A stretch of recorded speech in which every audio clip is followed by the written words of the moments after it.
An unprecedented amount of help is on the way. $107 billion for families and people who have lost their jobs because of COVID-19. That means up to $1,800 a month for 4 months for some people who qualify. And then after that, the Prime Minister announced a huge new subsidy for businesses, covering up to 75% of wages and $40,000 in guaranteed loans. That's a change. They used to only cover 10% of wages, but you got 1 million people plus who have already applied for help. Unemployment rates are going up. And then there's real questions about how to cope with COVID-19 and the surge. And then there's new money just this morning for women's shelters, for kids' help phones, and for seniors. Is it all enough, and can people get the money? Let's find out. Joining me now on another unprecedented week is the Industry Minister, Navdeep Bains. And Mr. Bains, I wish you and yours well in the midst of a crisis that's affecting all of us. But let's just start with this huge series of aid packages that's been announced. Will this be enough to preserve the economy when this is over for people to come back to jobs? Or does your government believe there is much more aid needed? The short answer is we're going to need to do more. These are important steps that we've taken. The objective is to save lives. The objective is not to overwhelm the healthcare system. And in order to do that, we need people to stay home. And when they stay home, there's serious economic challenges associated with that. And that's why we put measures forward, as you've highlighted, to support small businesses, to support individuals. But once we get through this crisis, we need to make sure there's a quick rebound in the economy. And we'll come forward with additional support measures and stimulus measures to assist that turnaround. Minister, look, and I appreciate that your government is dealing with something unprecedented. You're kind of building the plane as you're having to fly it. So that caveat aside, I realize there's an enormous amount of complexity here. But for the average person, the person that owns a small business, the programs keep changing. The details are coming at them. They're not sure how they qualify. Let me give you an example. What if you own a barbershop? You were told to close. You've laid off all your workers already. Do those workers, what do they do right now? How do they pay their rent? How do they manage in the months to come? What would you tell them? That's why we put forward the $40,000 loan, interest-free, through your financial institution, so you can quickly go there and become eligible for that money to pay the rent, to pay the bills, to deal with these challenging times. We've also changed the criteria under our Crown corporations, particularly Business Development Bank of Canada, to make it more easier and more flexible for businesses, particularly smaller businesses, to get access to that cash. We know cash flow is a challenge. So we'll continue to take measures. We've got our ears to the ground. We know if something's not working, we'll tweak it, we'll change it. As you said, the situation is very fluid, but we're nimble and we're acting with speed. Well, I mean, a lot of businesses aren't sure. They're definitely confused about if they can get there. How fast can the money flow? You talk about speed. When will people actually see the money in their hands? So with regards to the $2,000 commitment that we made under the Canada Emergency Respond Fund, they should get that money in a matter of days once the program is up and running. With regards to business loans, we have an arrangement with the banks to make sure that money starts to flow immediately as well. So if you're a small business owner, go to your banks, talk about this $40,000 program that we put in place, this interest-free loan. They should get access to that quickly.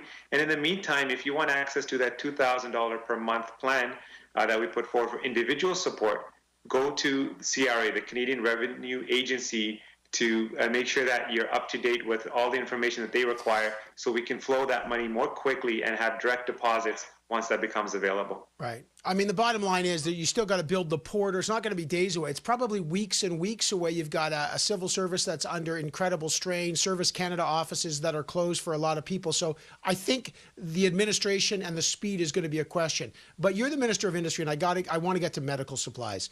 Sure. I know your government has talked about there's not a lot of shortages. I have spoken to hospitals and doctors who are already rationing masks, gowns. I know in February, Canada sent China 16 tons of equipment. I recognize Dr. Theresa Tan, the Chief Public Health Officer, said that was part of the containment strategy. But before Canada sent those supplies, did the federal government check with hospitals in any way to make sure that when the pandemic hit and the WHO was warning it, we would not have the shortages that we are hearing about right now? That's a great question, Evan. As you say, Dr. Tam was very clear about the containment strategy because it's a global pandemic. And with regards to dealing with the provinces and territories, my colleague Patty Haidu and Dr. Tam engage on a regular basis with public health agencies and different jurisdictions to understand their needs and assessments. We started that long time ago, and we continue to remain engaged on a daily basis to understand those needs and how that evolves with regards to medical equipment that they need. And that's why we're making bulk buys through procurement. That's why we're mobilizing industry to build some of these essential supplies so that we're over-prepared and not under-prepared.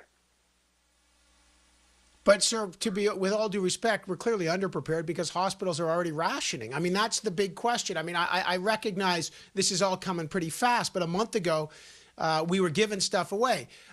Just on this other question, I've now read reports that other countries, the Netherlands and maybe Czechoslovakia, have received equipment back from the Chinese, as Canada has just received some back from the Chinese, which is welcome, but they've been concerned about the quality of it, having to ditch tens of thousands of masks. Is Canada concerned about the quality of equipment being shipped back in the midst of this crisis? We have clear standards when it comes to quality with regards to medical equipment. Even when we're retooling domestic production capabilities, they have to meet those requirements. And that applies to any supplies we receive from other jurisdictions as well. We will not compromise on the health and well-being of Canadians. Of course, we need supplies, but they need to meet those standards. Minister, let me talk about retooling industry for masks and gowns. The big question, though, is not just test kits, but ventilators. If you look at the United States, if you look at Italy, if you look at the UK, ventilators are the key thing. Your government keeps saying there won't have shortages. If a surge comes, and every doctor I'm talking to is waiting for that, there will be a quick shortage of ventilators. Can I have a precise description of who is producing the new ventilators, how many, and when hospitals will get new ventilators? So how many and when? So the number is going to continue to be more, not less. The precise number depends on what the provinces and territories tell us, and Dr. Tam and Patty Haidu are working with them to understand that. I can give you an example. We had a letter of intent with Thornhill Medical. This is a company that is producing ventilators. We've now translated that letter of intent into a significant purchase order, and we'll be sharing that with the public, and we'll make sure that once those ventilators are produced, we quickly provide those ventilators to jurisdictions that need them, and of course to any jurisdiction across the country, depending on how the situation evolves. So that's one example of several that we'll be coming forward with in the coming days to demonstrate. But again, I want to press you because we've heard this. You know, sure. we're into 6 weeks here. When do you reckon hospitals will get new ventilators, and how many? What's the number? Well, 30,000 new ventilators, the federal government, and when will they arrive? So the number is more, not less. This precise number changes because depending on the production capability of each individual company. And I can tell you it's weeks, not months, when they'll get this. Minister, look, I know there's a lot of what I like to call COVID morning quarterbacks, everybody questioning, and that may not be that helpful. But it's important in our role to make sure the government's moving as quickly as possible. And you talked about speed. But if you look at some of the things that happen, you know, I spoke to the health minister 4 weeks ago. Should we close the borders? No, that's not useful. Now we've closed the border. Should we stop flights? That's not useful. Should we be stockpiling? No, the risk is low. And then things have changed. I guess my question now is, did we underestimate the impact of COVID-19 on Canada, and have we been too slow to react with some of these fundamental changes? I think time will tell. If we're able to flatten that curve, if everyone steps up, stays home, if we're able to practice self-isolation, social distancing, and physical distancing, then I think we'll be in a very good position. But it really requires a collective effort. It's not about government acting alone.